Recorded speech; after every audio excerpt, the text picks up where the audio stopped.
When I'm telling you I couldn't put this book down, and I tried, I went on about my business, but it just kept calling me. If you don't know me, hi, I'm Dr. Jennifer. I'm a GenX with a PhD who is chatting about movies, books, television, and pretty much all things from a GenX perspective. And I gotta talk to you about one of my favorite romance authors. And I have to be upfront with that right away because this is a disclaimer. Because if Denise Williams is writing it, I'm reading it. And her latest book had me in a for 48 hours. How do I describe the redo list?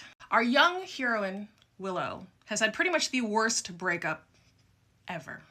I say ever because it was captured on film and then it went viral. And at one point she fell into a fountain or a pool or something. Anyway, she was all wet and she became an internet meme. Let me stop you right there. Some of my favorite romances are always about internet culture and social media culture and just any time that something just goes haywire and the life of the people who have to live in the aftermath of going viral.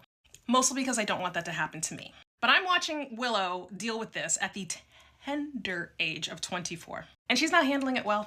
Worst things worse is that this was her childhood sweetheart. Her and Spencer had been together forever.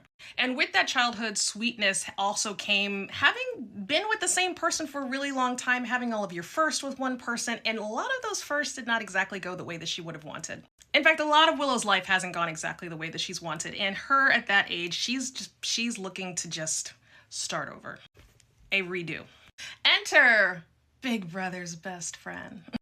Folks, if you're looking for a new book boyfriend, Deacon's high on my... When I think of all the MMCs that Denise Williams has written, I think Deacon's... Yeah, he's at the top now. He's older, about 10 years older. He never lets you forget that he's older, which 34 is laughable for being older, but we're not going to talk about that part. He's been charged by Willow's older brother to kind of look after her while they're both in town together. A lot of sad anniversaries are coming up, just a lot of things going on. Cruz is overseas, he's in the military. Deacon and Cruz had served together, so they are very, very tight. He's like, look, I need you, just kind of take her under your wing for a little while. And he does, and you can pretty much guess. It's a romance, you know what's gonna happen. And even though you know, it's still so sweet.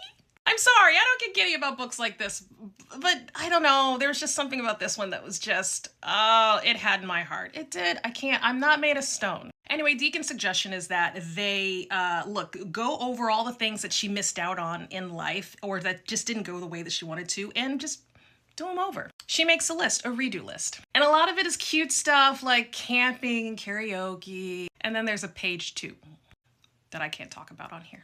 If you love Denise Williams, this is her at her best as far as banter, as far as the chemistry between the characters. There was never a moment where I was just like, oh, I'm not feeling these two. Even with the age gap, because I am someone who has an issue with age gaps, especially when the man is older, because of the patriarchy. But this one works. This one works real good. And I think part of why it works is that even with the age gap and the differences between them, there is a connection and a vulnerability that they're able to share with each other because they're both coming from some pretty broken places. Deacon had to leave the military because of a medical condition, and he basically feels like he quit on his squad, that he failed his brother. And he's trying to start his life over again between going back to school and even at one point trying to get a lot of the time getting his body back to being able to maybe get back out there and start fighting for the causes that he believes in. Which, it's tough. They both got it really, really tough right now. So it's just a beautiful point in which they meet. And as I'm talking about vulnerability, let me do one quick little shout out about Willow.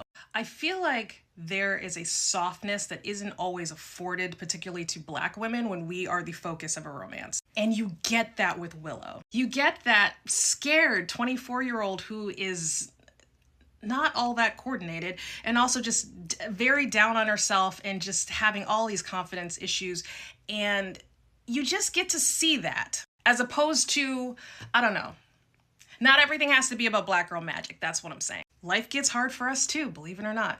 And there's just a joy in seeing a Black woman in this state and seeing her loved and accepted for who she is and almost worshipped in a sense. It's a beautiful read. It's also a quick read. Again, like I said, 48 hours and it was done. And I still found myself thinking about scenes, and I think even last night I was just like, let me just read that one more time. If you're a fan of Denise Williams and you are seeing this before the end of January when this book comes out, you should already have this on pre-order. But if you're new to her work and you are just trying to dip your toe into a good palate cleansing sweet story that's also spicy, for all my folks who can't read anything that's not spicy, you get your spice. And who knows, maybe you'll get a little inspiration to do your own redo list. I have a couple of things that could have gone differently. So that's it for the redo list. Absolutely go get it by Denise Williams out of Berkeley, coming out last Tuesday of January. Trust me, you're going to want to get this one.